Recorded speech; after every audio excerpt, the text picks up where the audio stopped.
Hey, Alex, congrats on the win, man. Pretty good first impression, I think, for your Bellator debut. Were you overall happy with it? You know, I got the W, and in the end of the day, that's all that matters. But, you know, as fighters, as people in general, you got to look to keep building. And there's a lot of stuff that I think I could build off that fight. So looking ahead, happy to be here, happy to put on a good show, but I know I can do better next time. Talk about signing with Bellator, too. You know, you were the LFA champ, and you come in and you sign a big contract with Bellator. So how excited are you to finally be making that step to the big stage? Oh, man, it's been a little bit, you know, and I'm not going to say that I had the hardest time because there's a lot of people going in a lot of places in the world that are having it harder, but there's something to getting that real high LFA championship. Bellator's calling, everyone's on the door, sign with Bellator, and then shut down. No sports, no gym, no work, no nothing. So it's been a long time coming, and I'm happy to be here putting on a good show for some good people. What do you think it says about you and your abilities that you come in here and you in your debut, you beat a former champion, maybe a matchup that wouldn't have happened outside the pandemic, but here you are, you got a W against a pretty notable guy. Strange times we live in, man. Strange times. I'm just, again, happy that Bellator gave me a shot. You know, not everybody gets to be lucky enough to get to put to skills put to use the skills that they're given, and my skills just happen to be hurting people. I'm just glad to have a stage to do it in. I gotta ask you, do you wear temporary tattoos when you fight? They're all gone now, aren't they? Yeah. So when I first started, I was no tattoos, and a lot of fighters nowadays get all inked up, and I thought I want a little piece of that. Time's tough, so the quarter machines at the Woodman's or the local grocery store never disappoint. Throw a couple quarters in there, get inked up on a dime, you know. Congrats on the win. 7-0 now in your career. All previous of your fights, you've gotten finishes. This is the first time you've gone the duration. How important was it for you to actually log that 15 minutes of cage time? You know, actually, my previous fight, LFA championship, went the full distance. Ended up getting a finish in that fourth round. But I do think it's important a lot of times. Fight fans will watch some of the bigger guys, especially the guys who have a high finishing rate, and they say, well, what happens when he gets put to the test? What happens when he has to push that gas tank? And I'm hoping that I can show people that I can go that distance. I can show that, you know, even down to 15 minutes, 20 minutes, 25 minutes, I'm still going to be in there. I'm still going to be putting in work. Obviously, going against the former champ, you know he's a very credible guy. Was there anything in there that surprised you at all? I mean, you look pretty dominant tonight. In interviews before, I've said it and I'll say it again. I'm not really the type to, you know, watch film on opponents. I'm more focused on my game plan. But my coaches always do an excellent job letting me know what I need to do to counter his style. Really not a lot of surprises, but as usual, there's things that we can improve upon. There's things that we can work on. So, yeah, just making sure that we're moving forward, improving constantly. And I was told to ask you this. Apparently, you have the same last name as Snooki. Are you related to her? Man, I was wishing you guys would not dug that up. What kind of investigative reporting are they doing about Bellator? Nobody's brought that up so far. Unrelated, as far as I know. And if somebody finds a family tree and finds it, just keep that a secret, okay, please? Please?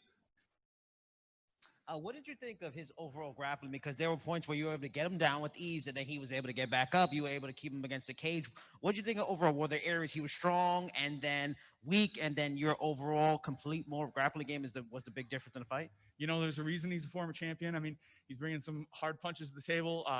Standing southpaw, throwing those kicks. Those kicks are coming heavy.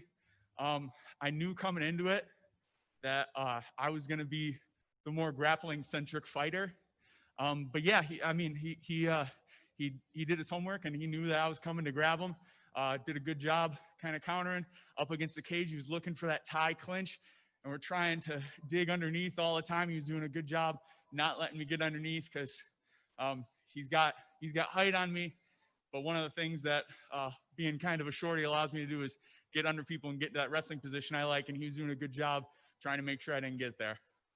Now he's lost to like the elite of 2 divisions: Vadim, Gegard, Lyoto Machida. For the people that may have not been familiar with what you've done so far, what do you think as a statement this says to the entire industry, the promotion, that I just beat a guy that only lost to the elites? This is how good I am. I'm going to show my ass a little bit here. I don't really know those guys either. I know that Carvalho is an excellent opponent. I've been told he has excellent credentials, but looking at backgrounds and records really just ain't my deal. I'm looking ahead, opponent in front of me, and I'm just looking at him. That next fight coming up, I don't care about his history. He's got to fight me coming up, and that's all I'm really looking at. Congratulations on the win, Alex. I Appreciate got to ask, who do you have in mind for a next opponent with this win over former champion? Who do you have eyes set on next? If we could carry over from that last one, I don't know. I have no idea. I know that there's some light heavyweights scrapping tonight. The main card, maybe it'll be one of those guys. Maybe it won't be. I know that I have stuff that I need to work back on in the gym before I come back and put on a good show for Bellator. So time will tell.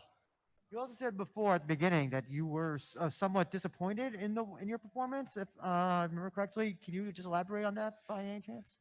Excellent opponent, and I know we're getting to higher elite levels. And maybe I misspoke a little bit to say I'm disappointed, but you know, just as any craft person will tell you, like there's never a thing that they do where they say, hey, that was the best I could do. That's the best I had to offer. There's no improvement there. I'm looking at that fight that I just had, happy. I'm gonna go back and I'm gonna enjoy myself a nice dinner.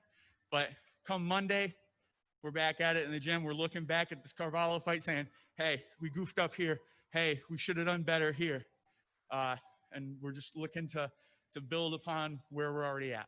All right, we'll take 2 more. Ross? Hey, Alex, awesome win, man. Thank you.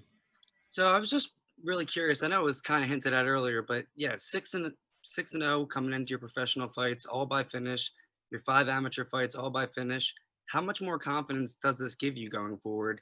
Just having it in your mind that you know you can win a decision and go in and dominate a guy like Carvalho, who has the history he has. It feels good, and I mean, I know that sometimes that undefeated record can be a double-edged sword. Guys are afraid that they're going to lose it. But I'm really no stranger to taking L's. I mean, if you look at my college wrestling career record, it's okay at best. You know, I've said it before, and I'll say it again. Win, lose, draw, I'm out there to put the pain on the guy. If my real goal, I mean, of course, W's in the back of my mind, but if I can just make sure that he never wants to fight me again, that's the goal. Hey, Alex, Kevin here. 2 questions for you quickly is, you know, after the end of the fight, we could hear you talking to your corner like, hey, my boxing needs a little work, when during the fight did you did you find your stand-up, the boxing being a little uncomfortable? You could probably go back and there's a point where he punches me and it knocks my head back, and that's probably when I thought I needed to work on my boxing. Gotcha. Listen, you said you don't know much about the light heavyweight fighters. Going into beating a former champ, are you going to start doing more research to pave your career path into Bellator for a championship possibly? The possibility of a championship, of course, is awesome and on the back of every fighter's mind. As far as doing more research, as I've been fighting for a short amount of time, but compared to my wrestling, which has been going on a lot longer, I've done that in the past. I've tried to be a good student of the sport and do my homework and watch, but really it ends up kind of hindering me more than helping me. I have an excellent team of coaches at Chosen Few, Damian DeCorder, Kane Rizzo, Joshua Sterry, and I really depend on those guys to watch film for me, check out what those opponents are doing, and then be able to regurgitate that knowledge in a way that is Alex-centric. So that I'm not worried about what the opponent's going to do. I'm not worried about, this special kick that they have coming. I'm worried about the areas that I need to improve that the coaches see will chink away at the opponent's armor. All right, congrats on the win, and I love the Patrick Star. I was hoping somebody would notice. Sorry, I cut you off there. All right. Thank you very much, Alex. Appreciate it. Thank you.